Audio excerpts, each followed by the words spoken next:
मित्रों, स्वागत करते हैं एक बार फिर से हम आपके अपने यूट्यूब चैनल कवि क्लासेस में। मित्रों, आज हम लोग बात करने वाले हैं इलाहाबाद यूनिवर्सिटी एंट्रेंस एग्जामिनेशन यानी कि इसका बीएड का एंट्रेंस एग्जामिनेशन के बारे में बात करेंगे कि इलाहाबाद यूनिवर्सिटी में बीएड एंट्रेंस एग्जामिनेशन का फॉर्म जो है वह कब आएगा, एग्जाम क्या होगा और इसका एग्जाम पैटर्न क्या होने वाला, इन सभी चीज़ों के बारे में हम लोग इसमें डिस्कशन करेंगे। तो चलिए शुरू करते हैं कि इलाहाबाद यूनिवर्सिटी का जो बीएड है, स्पेशली हम लोग यहाँ बीएड की बात करेंगे तो बीएड का जो फॉर्म है वह कब आएगा 2022 का। तो यहाँ आपको बताना चाहेंगे कि जो इसका एप्लीकेशन फॉर्म है वह कब आएगा। तो यहाँ पे इसका एप्लीकेशन फॉर्म आने की जो संभावित डेट है यानी एक्सपेक्टेड डेट है वह है फरवरी का लास्ट वीक है। किसका है? फरवरी के लास्ट वीक में आप लोग का एप्लीकेशन फॉर्म आ जाएगा और वहां से आप लोग अपनी एप्लीकेशन फॉर्म जो है वह भर सकते हैं। इसके अलावा बात करें कि इसका एग्जाम डेट कब होगा, तो एग्जाम डेट आप लोग का यहाँ आप लोग मान के चलिए कि मई और जून में आप लोग का जो एग्जाम है वह हो जाएगा। अब बात करते हैं एप्लीकेशन फीस की। तो यहाँ पे एप्लीकेशन जो फीस है वह दो लोगों के अलग अलग है। यानी कि सबसे पहले हम बात करते हैं अनरिजर्व कैंडिडेट के लिए। अनरिजर्व मतलब जो जनरल के हैं या उसके बाद ईडब्ल्यूएस के भी होंगे आप तो भी आपके लिए, ठीक है। और ओबीसी के लिए, ओबीसी, ईडब्ल्यूएस और अनरिजर्व यानी जनरल के लिए आपकी जो फीस रखी गई है वह रखी गई है आपकी 1600 रुपये रखी गई है, ठीक है। कितनी रखी गई है? 1600। वहीं पे अगर हम बात करें एससी और एसटी के लिए कितनी रखी गई है, तो यह रखी गई है 800 रुपये रखी गई है। इसके अलावा पीएच कैंडिडेट के लिए भी 800 रुपये बताई गई है। यानी कि 1600 रुपये ओबीसी, ईडब्ल्यूएस और जनरल कैंडिडेट के लिए, या फिर और उसके अलावा एससी, एसटी और यहाँ पे पीएच कैंडिडेट के लिए 800 रुपये फीस रखी गई है। अब यहाँ बात करेंगे कि जो एग्जाम पैटर्न है वह क्या रखा गया है। यानी अगर हम बात करें कि एग्जाम पैटर्न यानी किस प्रकार के आपके पेपर रहेंगे, सेक्शन कितने सेक्शन में बांटा गया है, इसकी टाइम क्या है, इन सभी चीज़ों के बारे में हम लोग यहाँ पे चर्चा करेंगे। अगर हम बात करें कि टोटल जो क्वेश्चन है यानी जो पेपर होगा वह कितने पेपर होंगे आपके, तो टोटल पेपर आपकी संख्या जो है वह 1 है, यानी केवल एक पेपर आप लोग का होगा। अगर हम सेक्शन की बात करें तो इसमें आपको 2 सेक्शन देखने को मिल जाएंगे। सेक्शन ए मिल जाएगा आपको देखने के लिए और सेक्शन बी मिल जाएगा देखने को, ठीक है। तो सेक्शन ए और बी में सेक्शन ए सभी के लिए कंपलसरी होता है, चाहे वह साइंस का वर्ग का हो या फिर कॉमर्स वर्ग का हो या आर्ट्स वर्ग का हो। इसके अलावा सेक्शन बी जो है वह अलग अलग सब्जेक्ट ग्रुप के लिए होता है। अब बात करते हैं कि टाइम की। तो आपको इस पेपर को हल करने के लिए कुल कितने समय दिया जाएगा, तो 120 मिनट आपको दिए जाएंगे इस पेपर को हल करने के लिए। यानी कि अगर प्रश्नों की संख्या की बात करें तो अगर प्रश्न आपके यहाँ पे कितने प्रश्न होंगे, 150 प्रश्न होंगे। कितने प्रश्न होंगे यहाँ पे आपके, तो टोटल क्वेश्चन की अगर हम बात करें तो यहाँ पे 150 क्वेश्चन होंगे। यानी 150 क्वेश्चन को हल करने के लिए आपको 120 मिनट मिलेंगे। और लेवल ऑफ क्वेश्चन क्या रहेंगे, तो यह जो लेवल रहेगा वह आपका ग्रेजुएशन लेवल का रहेगा, यानी यूजी लेवल का आपका यहाँ पे एंट्रेंस एग्जामिनेशन पूछा जाता है। और अगर टोटल मार्क्स की अगर बात करें तो टोटल मार्क्स आपके 300 होते हैं। यानी कि एक प्रश्न जो होता है यहाँ पे टोटल क्वेश्चन देखिए कितने होते हैं आपके 150, वो टोटल मार्क्स कितने हैं 300। यानी एक प्रश्न जो होता है वह कितने नंबर का होता है, 2 नंबर का आपका एक प्रश्न यहाँ पे होता है।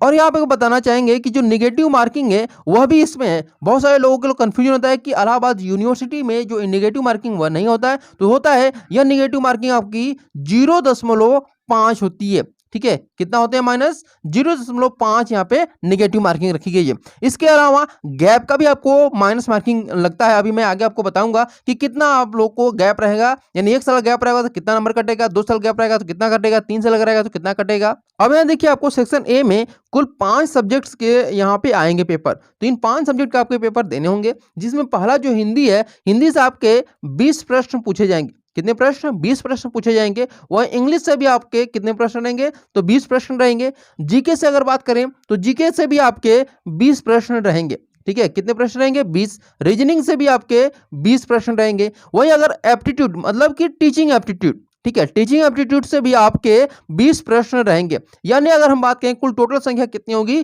तो कुल 100 प्रश्न रहेंगे आपके सेक्शन 1 से और 50 प्रश्न सेक्शन बी से रहेंगे। तो अभी हम बात करेंगे सेक्शन ए का जो सिलेबस इसके बारे में कि सेक्शन ए में 100 प्रश्न रहते हैं। कितने प्रश्न रहते हैं टोटल, यहाँ पे क्वेश्चन जो होते हैं वह 100 होते हैं सेक्शन ए में, ठीक है। और यहाँ पे 2 प्रश्न 2 नंबर मिलते हैं एक क्वेश्चन सही करने पर, यानी एक क्वेश्चन के लिए 2 नंबर होते हैं। तो यानी कि 200 नंबर का आपका यहाँ पे बनता है आपका ठीक है, कितने नंबर का? 200 नंबर का आपका पेपर होता है सेक्शन ए का। इसमें जो Hindi, English, GK, reasoning, teaching aptitude, ये आपके सिलेबस होते हैं। ठीक है, अब हम बात करते हैं कि हिंदी में क्या क्या आपको पढ़ना होता है। तो हिंदी में जो कॉम्प्रिहेंशन होता है, ठीक है, कॉम्प्रिहेंशन होता है, एक अनसीन पैसेज होता है, कॉम्प्रिहेंशन होता है, यहाँ पे आपको संज्ञा, सर्वनाम, कुछ व्याकरण संबंधित आपके यहाँ पे हिंदी से पढ़ना होता है। वही सेम इंग्लिश में भी करना होता है कि हिंदी भाषा बोध, यानी कि आपको इंग्लिश के जो कॉम्प्रिहेंशन होते हैं उनको यहाँ पे रीडिंग लगाना होता है, उस पर आधारित यानी अनसीन पैसेज पर आधारित कुछ प्रश्न पूछे जाते हैं जिनको आपके उत्तर देना होता है। ठीक है, या फिर आपसे पूछ लिया जाता है उपसर्ग से संबंधित, प्रत्यय से संबंधित, या फिर आपसे किसी का अर्थ पूछ लिया जाता है, मुहावरा पूछ लिया जाता है। ये सारी चीजें आपसे यहाँ पे पूछने वाला है।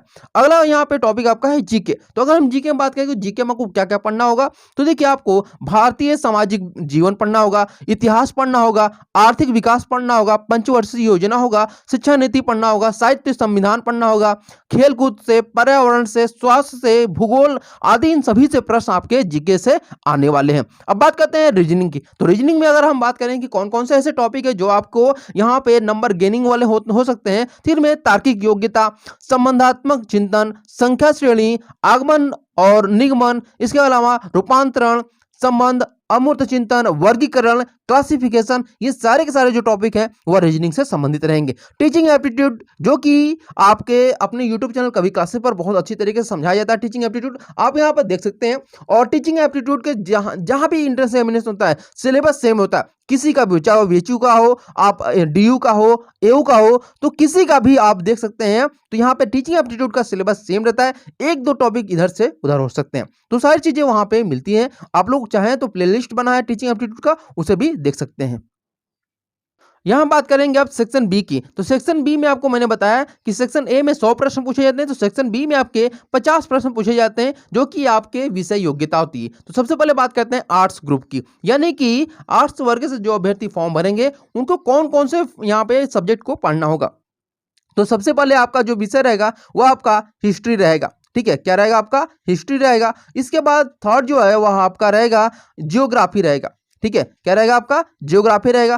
थर्ड जो रहेगा वह आपका पॉलिटी रहेगा, यानी कि जो आपका संविधान होता है इससे आपसे प्रश्न पूछे जाते हैं। 3 सब्जेक्ट हो गए। और चौथे सब्जेक्ट की अगर बात करें तो आपका यहाँ पे कौन सा रहेगा? इकोनॉमिक्स रहेगा। ठीक है, क्या रहेगा? आपका इको रहेगा। पांचवा जो रहेगा वह इसमें हिंदी लिटरेचर, क्या रहेगा? आपका हिंदी लिटरेचर रहेगा। ऐसी बात नहीं कि आपको सेक्शन ए में दे दिया आप लोग हिंदी, तो सेक्शन बी में नहीं करना होगा। सेक्शन बी में भी आपको हिंदी लिटरेचर का पेपर होगा। सेक्शन ए में बस ये रहेगा कि हिंदी आपको ग्रामर से पूछेगा, और सेक्शन बी में आपसे हिंदी लिटरेचर से प्रश्न पूछने वाला है। ठीक है, इसके अलावा हिंदी तो हो गया। आप जैसे आप लोगों ने सेक्शन ए में इंग्लिश का पेपर दिया था, उसी प्रकार सेक्शन बी में भी क्या करेंगे आप लोग कि इंग्लिश का पेपर देंगे। यहाँ भी आप लोगों से यहाँ पर लिटरेचर से प्रश्न पूछने वाला इंग्लिश के, और यहाँ पे 7वां जो है और लास्ट आपका संस्कृत है, यानी कि इतने सारे सब्जेक्ट से आपके प्रश्न पूछने वाला। ये सारे आपको विषय पढ़ने होंगे, यानी टोटल 7 विषय आपको कला वर्ग से पढ़ना है।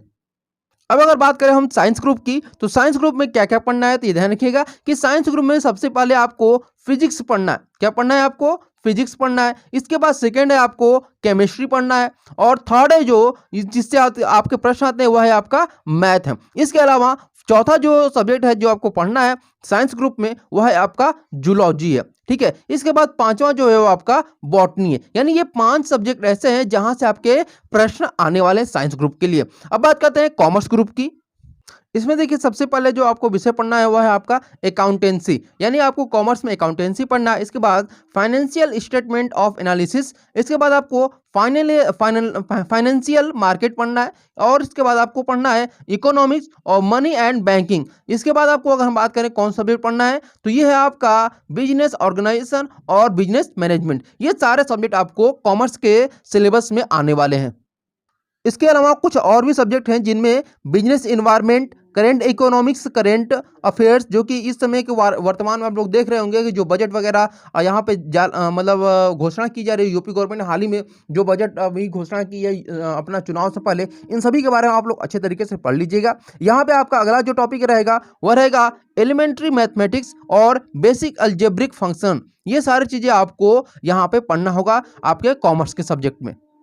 अब यहाँ बात करने वाले हैं कट ऑफ मार्क्स और फीस की, क्योंकि अभी इस वीडियो में हम लोग कट ऑफ मार्क्स और फीस के बारे में डिस्कशन नहीं कर पाएंगे, क्योंकि इनके बारे में बात करने पर हम लोग का टाइम ज़्यादा ही लगेगा और वीडियो बहुत लंबा हो जाएगा। तो अगले वीडियो में हम लोग cut off marks, fees structure और कितने नंबर पे आप लोग का सिलेक्शन हो जाएगा, इनके बारे में हम लोग बात करेंगे। और एक चीज़ आपको यहाँ पे और बताना चाहेंगे कि अगर आपका 1 साल का गैप होता है, ठीक है, अगर 1 ईयर का आपका गैप रहता है, तो आपका 5% मार्क्स जितने आप लोग नंबर प्राप्त किए रहेंगे उसमें से 5% कट कर लिए जाते हैं। उसी प्रकार अगर आप 2 इयर्स का गैप आपका है तो 10% आपका नंबर काटा जाता है, और अगर 3 इयर्स का गैप है तो आपके 15% यहाँ पे काट लिए जाते हैं। ठीक है, तो आप लोग सोच समझ के ही फॉर्म भरिएगा। जो लोग गैप वाले हैं वो लोग फॉर्म ना भरे, ये मेरी राय है, क्योंकि यहाँ पर आप लोग के 5% बहुत मायने रखते हैं। ठीक है, तो उम्मीद करते हैं आप लोग सोच समझ के अपने फॉर्म भरेंगे, क्योंकि आप लोग का यहाँ पे एक एक नंबर बहुत ही मायने रखता है। इसके अलावा अगर बात करें हम, तो अगले वीडियो में हम लोग कट ऑफ मार्क्स के बारे में, फीस के बारे में, और यहाँ पर इलाहाबाद यूनिवर्सिटी में क्या कितनी सीटें हैं, इन सभी के बारे में बात करने वाले हैं। तो नेक्स्ट वीडियो के बारे में अगर आप जानना चाहें तो जरूर कमेंट करिएगा कि आपको नेक्स्ट वीडियो जरूर चाहिए, तो हम लोग अगला वीडियो आप लोग को प्रोवाइड करा देंगे। तब तक मिलते हैं अगले वीडियो में। Thank you so much for watching this video.